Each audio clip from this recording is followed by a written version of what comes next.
Hello everyone, welcome to Learn Arabic. We are still laying the basis for an in-depth grammar study and the focus today is on nouns. By the end of this lesson, you will learn what nouns are and how to identify them easily. So let's get started. Nouns are the first type out of the three parts of speech in the Arabic language.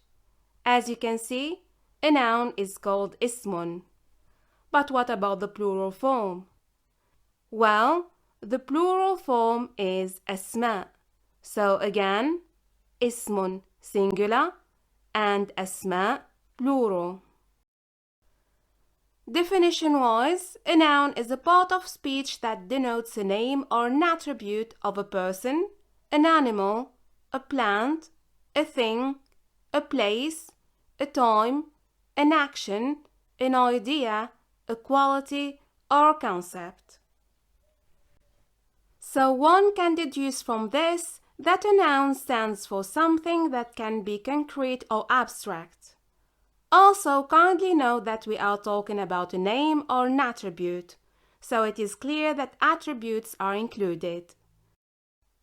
And if we kind of rewind, last week we have mentioned that adjectives are part of the word class al-ismu in the Arabic language and that they don't stand on their own as a separate word class.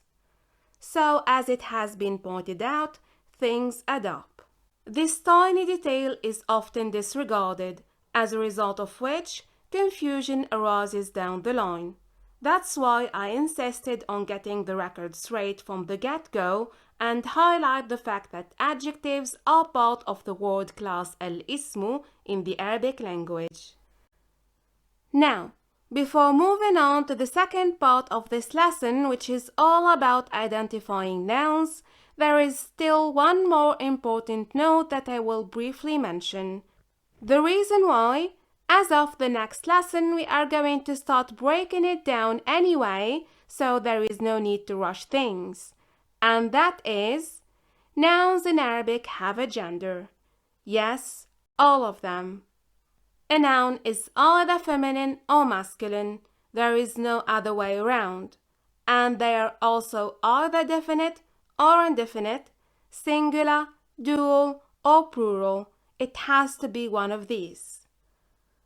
I know that some of you might also be surprised by the dual form, but believe it or not, the dual form existed in Old English too, but it is no longer used.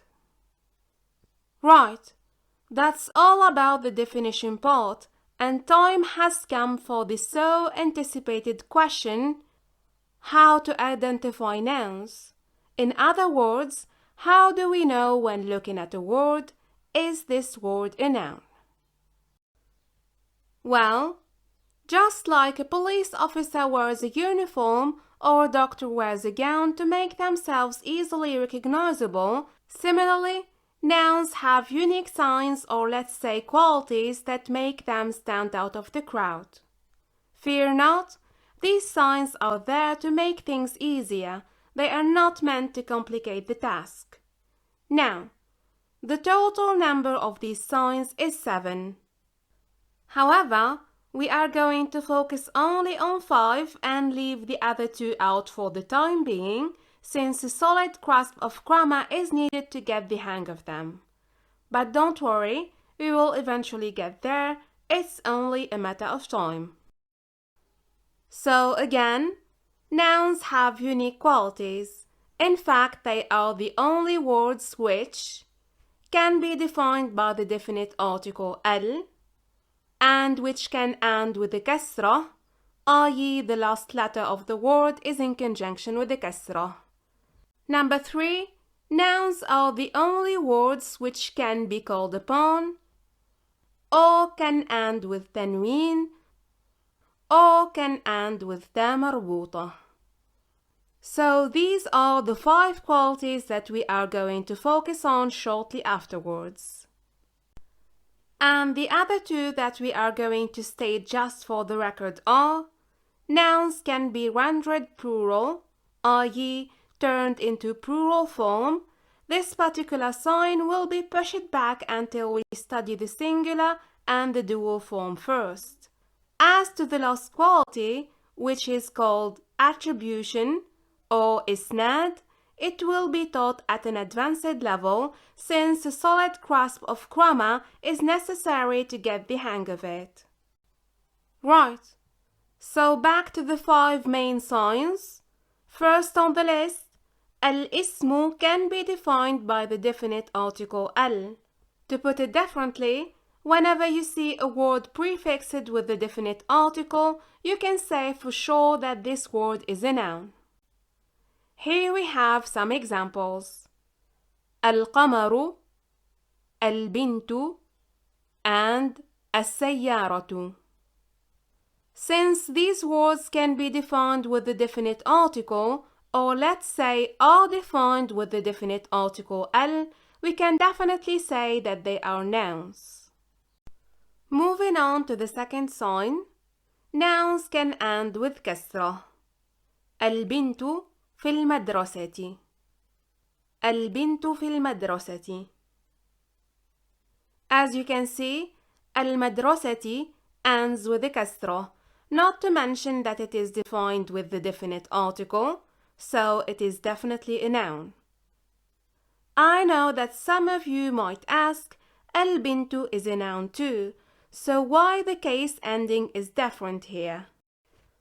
Well, the case ending, i.e. the last short vowel of the word, is chosen according to its grammatical function.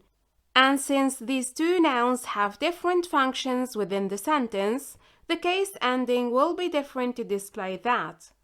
I hope you've got it. And please remember that there is no need to hasten. We will explain everything with more details at the right time. However, it is good to know at this stage that when a noun ends with a kasra, just like al-madrasati, it is called a genitive case, which means that this noun is preceded by a preposition.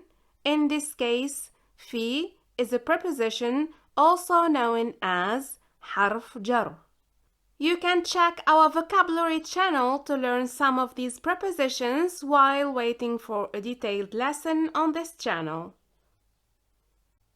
So to sum up, nouns can end with a kasra, therefore any word ending with a kasra is definitely a noun. Next on the list is our third sign. Nouns can be called upon, such as يا سارة or يا آدم.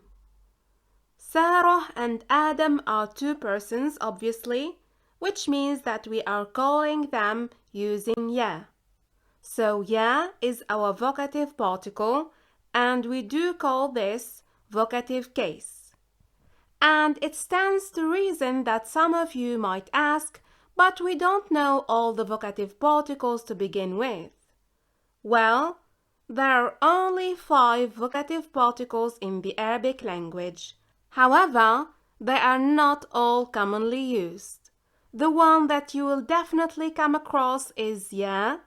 As for the rest, chances are you will never come across them during your whole study of the Arabic language. So again, nouns can be called upon, such as يا سارة.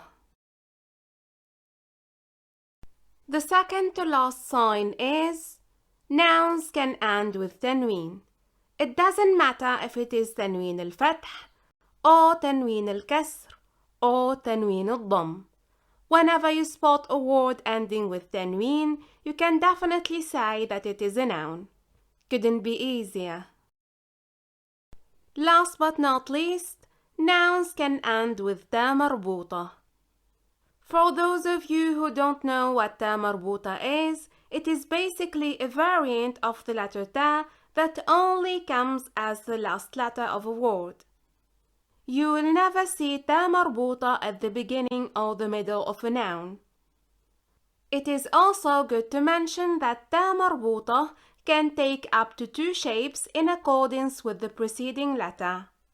For Sarah, the letter Ra is preceding the ta marbuta, and since Ra is a naughty letter, also known as partial connecting letter, it won't connect from the left side, leading our تا مربوطة to take its isolated form.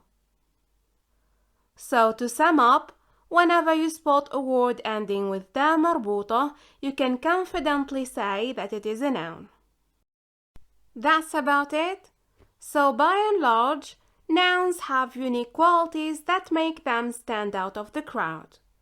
At this beginner level, we can only focus on 5 out of the 7, and these are listed in no particular order like so. Nouns are the only words which can be defined with the definite article ال, which can end with a كسرة, which can be called upon. They are also the only words which can end with تنوين or can end with تا مربوطة. It is also worth mentioning that one quality or one sign is more than enough to determine whether the word is a noun or not. I cannot stress this enough. We don't need the whole 5. One is more than enough, but a word can definitely show more than one sign. That's it for today's lesson. شكرا على حسن استماعكم وإلى اللقاء.